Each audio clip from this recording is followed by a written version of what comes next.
Greetings everybody. Welcome to my studio, the North Star Art Gallery in Ithaca, New York. I'm going to give you a presentation on color tonight, and specifically it's going to be the Itten color wheel and how to navigate it. It's a rather lesser known or obscure way to navigate the color wheel, and I'm going to show you how to do it. So let's get right to it. Come on in, and first I'll show you what I'm going to be using if you come around here. This is my book that I had published several years ago, Dramatic Color in the Landscape. And I borrowed this from Johannes Itten, and I did a variation of it, but this is the original book here. The Elements of Color is a great book if you're looking for a good book to get started on color. And here's the color wheel. And then we have this color sphere, and this is the color wheel going laterally or crosswise, and this is the sort of north and south. And what I'm going to be doing here tonight, I have two colors that are opposites chosen, orange and blue. So blue's over here and orange is over here, and I'm going to go around it this way. I'm going to go north to white and then down to black, and then I'm going to go across the middle through the center of the sphere. So let's start here with the orange. You can see that I have it laid out on this neutral ground, and we have a cerulean blue over here and cadmium orange and black and white. And so I'll just start off here with some cadmium orange, and I'm going to use the white from my palette over here and just slightly lighten it with each passage. And if you haven't done this before, it's a good exercise to do just to get acquainted with this idea of using the color wheel like this. And when you add white, it's called a tint. So we're getting progressively lighter here with each addition. Add a little more orange in there.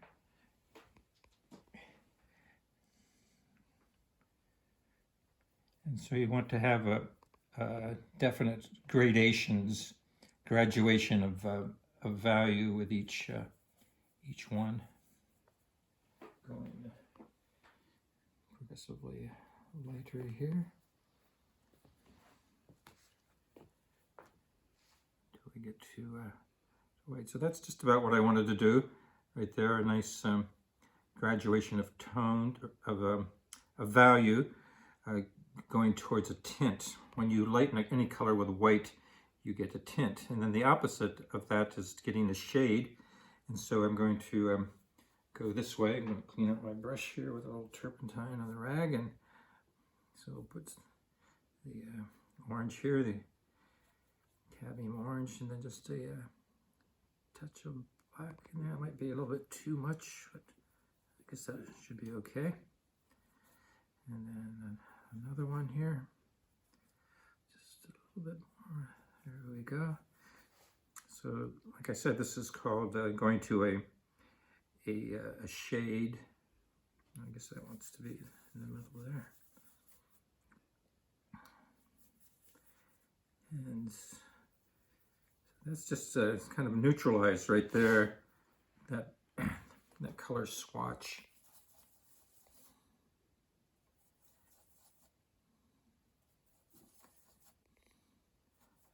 Okay, and one last one here. You could use a palette knife too. I sometimes use that, but the brush seems to work best for this, and that's just about what I wanted. A nice graduation going with the shades, and a nice graduation going lighter to white. And once again, if you come over here, we're going up here.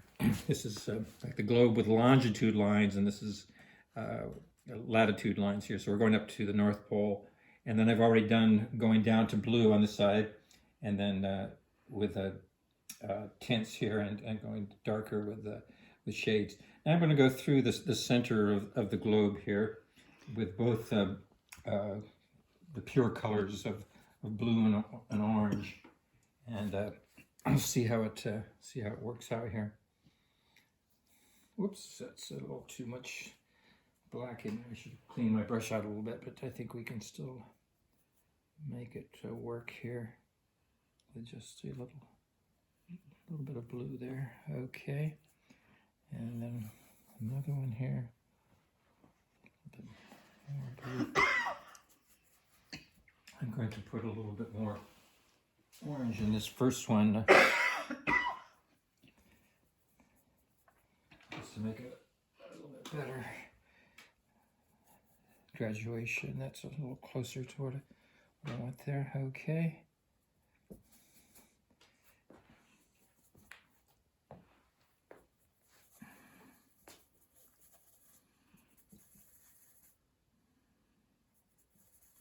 So this one right here in the middle is theoretically sort of neutralized, and now it'll go a little more towards blue each time. That might be a little too dark, maybe it's a tad more orange in there. Okay, so just a little more blue, and there we go.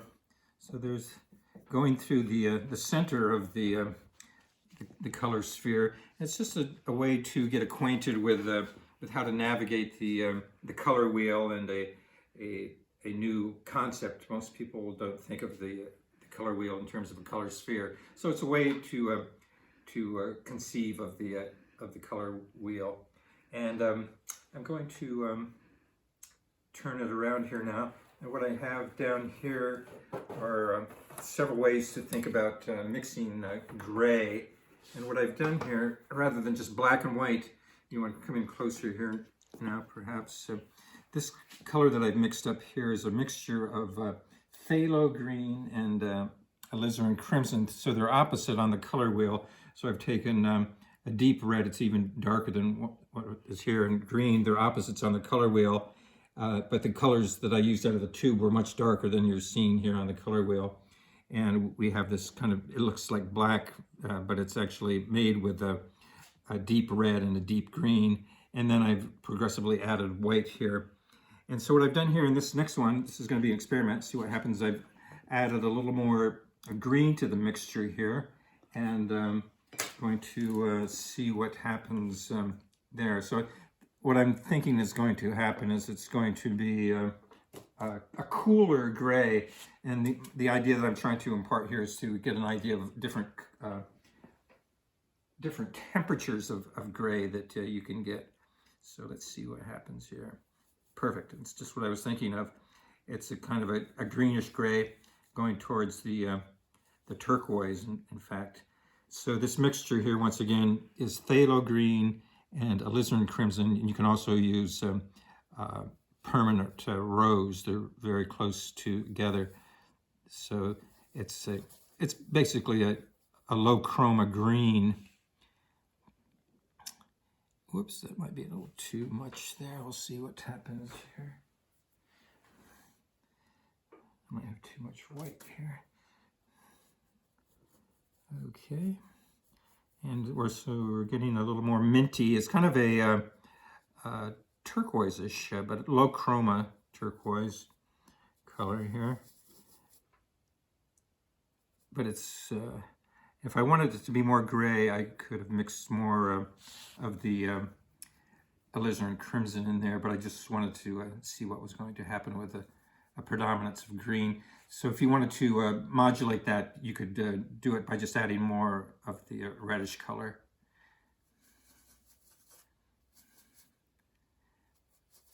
But this could work into a painting nicely. You combine it with a more purplish green.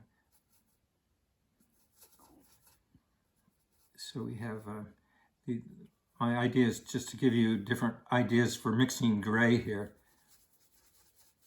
Okay, so this is basically the same mixture of alizarin crimson and phthalo green. This just is a sort of equal mix, and this is a predominance of the green here. So, and this last one I have here is black, raw umber, and yellow ochre. And the idea here is to give you an idea for a warm gray. So let's see what happens. here with this one.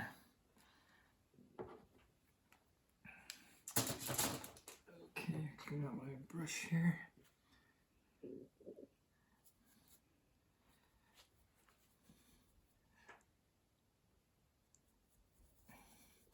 So what I'm doing is of making a value strip.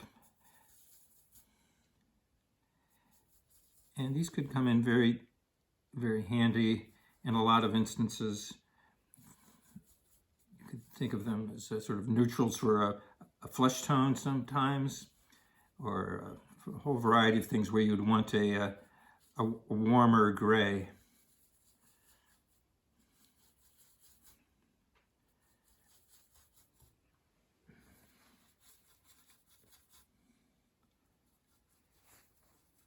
Okay, and I know painters that prepare their whole palette. A portrait painter that I learned a lot from was Dan Green, and he prepares an extensive palette, and he has a whole value strip for all of the flesh tones like this. So there's a selection of warm grays, very cool. It's basically green, but if I added a little more red in there, it could have been a little bit more neutral. But here's your kind of perfect neutral gray. And I have 3 paintings behind me, or 4 actually, of the same scene. And it's close to our studio here. It's on Turkey Hill. And the clouds here are a good illustration of this idea of warm grays in the cloud here. Of course, I have a lot of ochre colors too. It's part of the fun of painting clouds, especially at this golden hour of the day. You can be very creative and inventive with the type of clouds. But that color right there is a nice warm gray right in the center. And then the shadows are another example of how to vary the gray. What I've done here is gone kind of neutral with the shadows of just sort of minimizing any color or temperature. They're almost black in a sense. So I'm unifying the values there. And then this one is a completely different color scheme here. It kind of goes towards a dyad of violet and yellow color scheme.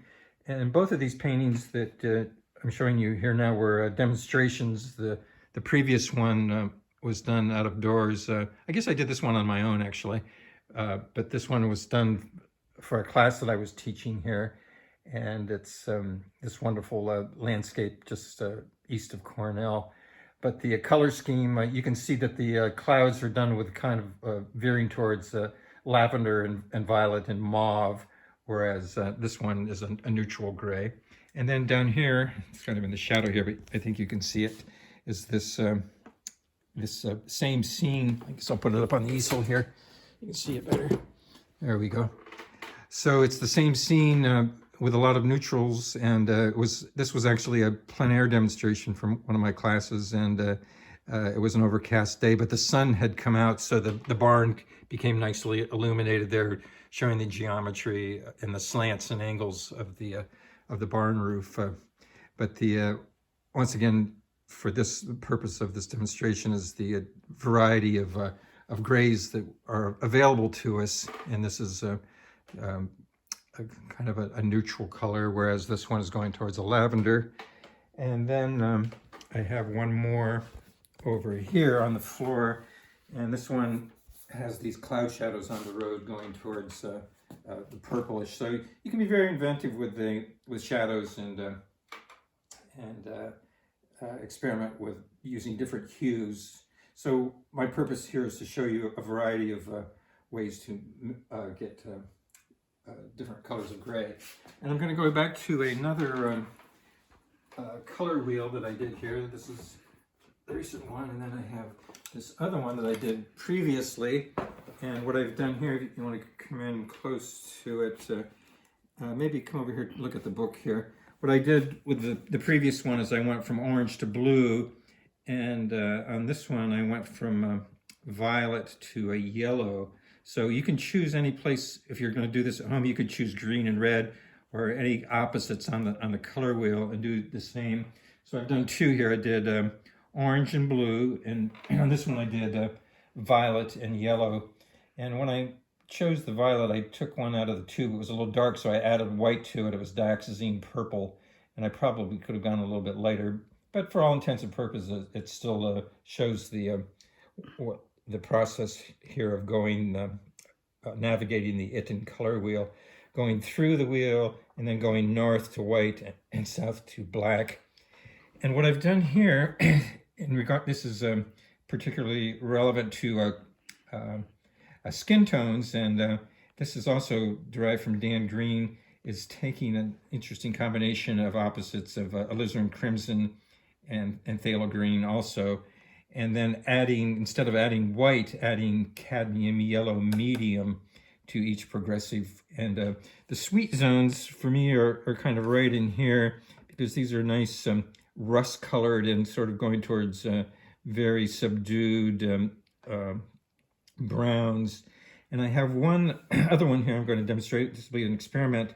So this one has a predominance of red in it. This one is sort of neutral, where this one has a predominance of the phthalo green. And I'm going to once again lighten it. So the advantage or the appeal of this is to see how you can lighten the color without using white. And in this instance, it's cadmium yellow medium. So let's see what happens here. I'm expecting or suspecting it's going to be quite greenish. So let's see what happens. So I need a little bit more here. There we go.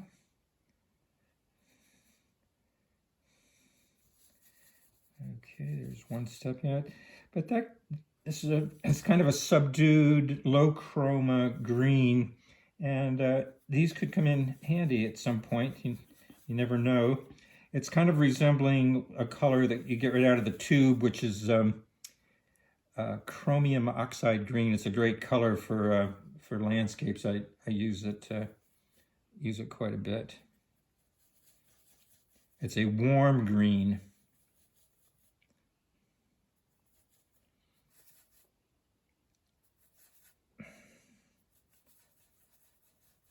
But it's still the same combination of that phthalo green and alizarin crimson, but with a predominance of the green in it.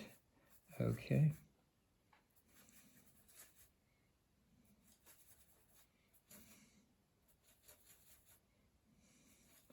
And then once you get up here to the cadmium yellow, they're all sort of getting close in hue to, because they're predominantly cadmium yellow medium at this point. Okay, so that was interesting. Didn't know exactly what it was going to be, but that was kind of what I suspected it was going to be, because there was a predominance of green in it, whereas this has a predominance of red, and that was sort of equal parts there. Okay, so I think that's, I just want to point out this one last painting here. This is an interesting example. It's a plein air painting of the Nubble Lighthouse in York, Maine.